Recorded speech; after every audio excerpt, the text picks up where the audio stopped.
about Janterm is definitely the length of the classes.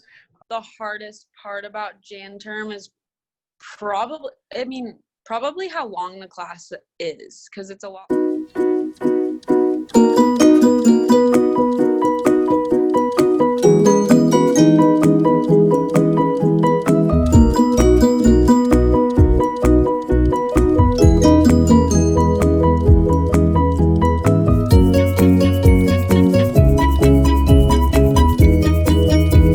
So during your free time during Janterm, I would recommend, like focusing on yourself, or if you have friends nearby, like totally hang out with them and just get a feel for how school is going to be, because during the regular semester, you're not going to get as much time as you have during Janterm. So really take advantage of that. My go-to is always the basketball games, either the away games on TV or the home games right there in McKeon Pavilion. But I'd say it's just a great time to connect and to have a little free time for yourself. So if there's something you've been wanting to do, a new book you wanted to read, movie you wanted to watch, you want to binge watch a new show on Netflix, a little extra time, and take advantage of it, because when the spring semester hits and you're a little bit busier, you're going to wish you took advantage of the time then. So a little time for yourself and a little time to spend with others, it's a perfect mix. Definitely try and go to the gym, or, explore Moraga a little bit. You can join a club, join club sports. I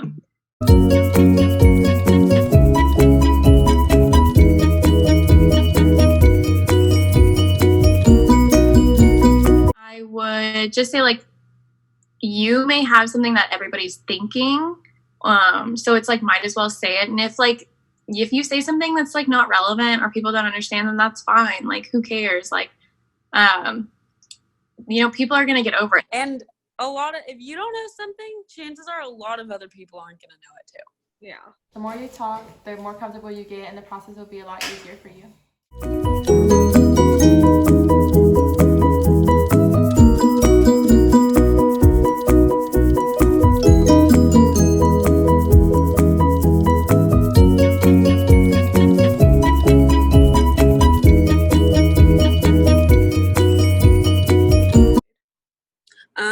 I took this class about nonprofits. I forget what the actual name was, but it was really cool learning about how nonprofit organizations work. And we also got to go on a few field trips and volunteer.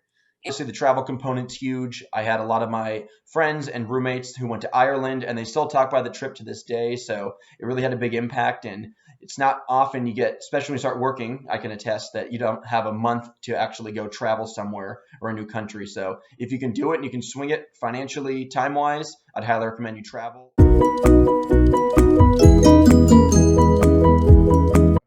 I think maybe asking your professors what Janterms they might teach or their department might teach. You do a lot of research on your classes, and make sure that you pick a class that you're going to be interested in. Another tip is you want to make sure that you have at least 10 classes, or at least 6 or 7 classes. Because there are a lot of interesting Janterms that a lot of people are going to be interested in taking.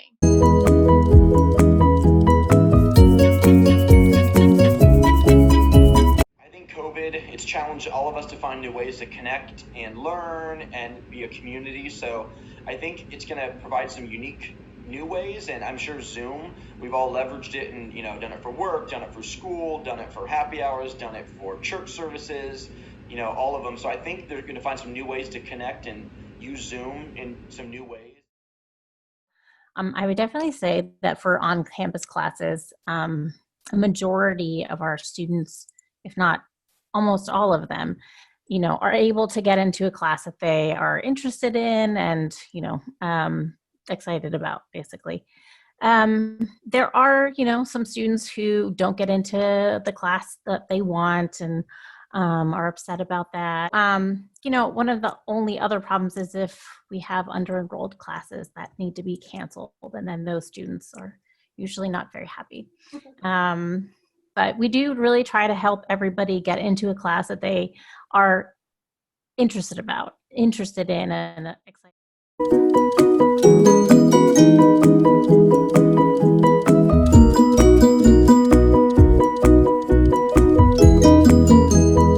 We need more information.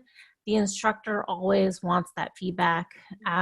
So it's, yeah, so we need that. And so if people would start doing that more often, that would be really fantastic.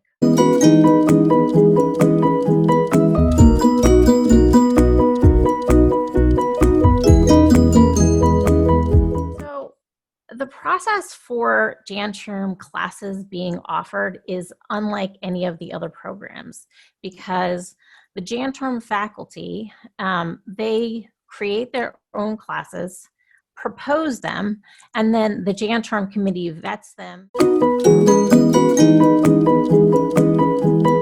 In terms of like logistics, we really make sure that faculty who have classes that are like field trips, they think about things like, you know, wheelchair users and making sure that the transportation they're choosing can, you know, be open and accessible, those kinds of things. So, and of course, we always work with any of the accommodations, and we do bring off like non-SMC instructors, you know, propose courses, and we bring them in out of the community, and that they are, you know, working within our Litalian values, you know, to make sure that everyone is being supported in, you know, the various ways that they learn, and, you know, just having their voices heard, right?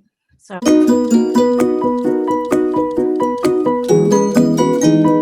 think they should really pick a few classes. I think sometimes people get really obsessed about one class and they're like, I must take this. I have to take this. It's so perfect.